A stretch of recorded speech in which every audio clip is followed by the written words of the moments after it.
April 7th, 2013. A couple interesting facts I learned today, but I heard something about last week I'll bring up here in a bit. But the word mudlark, and I thought it might have been a bird when I first heard it, mudlarks. But actually, mudlark, if you look it up on Wikipedia, it is one who scours the river banks mud for artifacts, treasure, unusual things. And we're talking about, in particular, this is from the radio this morning, in the River Thames in London, England. River Thames has been there for many years, and they're saying for the last couple of centuries that people, because England's an island, so whenever the low tide goes out, the riverbank drops, I think they said 20 feet, so it exposes a lot of riverbank, and people take their what do you call them? Scan the ground for electronics and try to build up. Blank. Used to have one as a kid. I remember I had one of the at that time. It wasn't very expensive. It didn't have no gauges on it, but it did. You could hear it as a metal detector. And my brother and I'd go through some of the ballparks and stuff and see if we could find anything laying. I don't remember anything spectacular we found, but it just was one of those things that kids shows interest in it. Our folks bought it for us, and we use it. And I just thought about that a few minutes ago when I was thinking about the mudlarks, reading about it. Even when I heard the story, and there's a pretty in-depth story on the radio about how they, and there's actually somebody that's following along, and they found something, as some type of weight, but they'll find old coins and different things that people had pitched into the river or lost when the boat travels.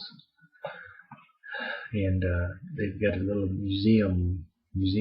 Yeah, one of the museums have a little setup that shows all the things that they've found over the years. Mudlark was originally, and I think they said that the earlier ones were when they had the coal that would be dropped off the boats, and people would scour the side of the riverbanks looking for coal to pick up.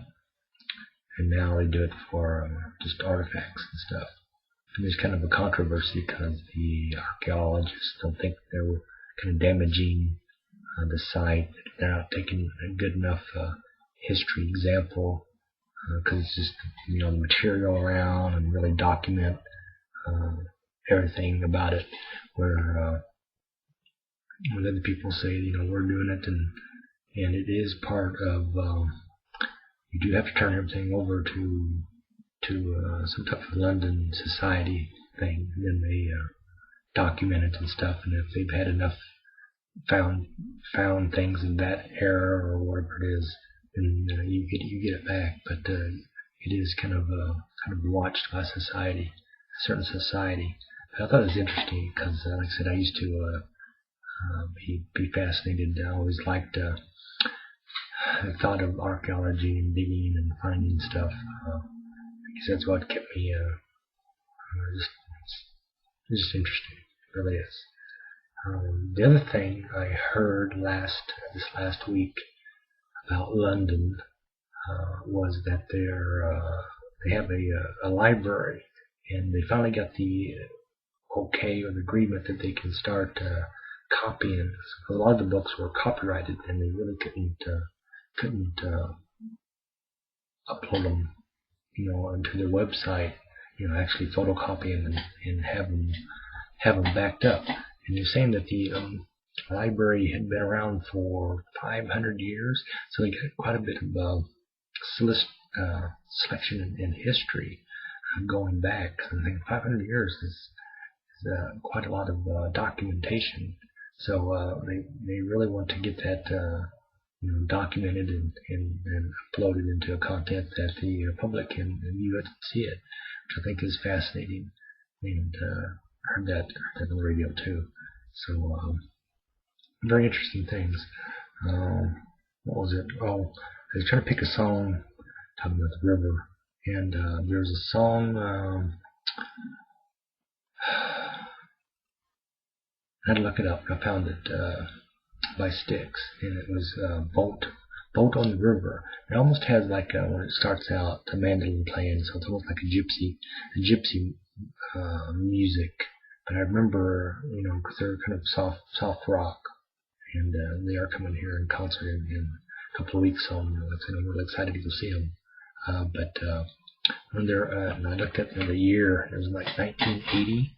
The Cornerstone album came out, and this was on there. And I remember hearing it because I used to be one of my biggest groups that I listened to was Styx, and I remember the song when I just pulled it up, and it's like, oh yeah, I heard that. And sometimes you don't hear this music for 30 plus years. It's just as crisp and clean as it was then. But I'm gonna leave you with the song called "Boat on the River" by Styx, 1980. This is like 33 years ago, but it's really good. I really like the way they did it. They can kind of slow down. I always like groups that you can really rock out. At the same time, they could slow down and play some really good artistry music. So, Boat on the River, Styx. April 7th, 2013.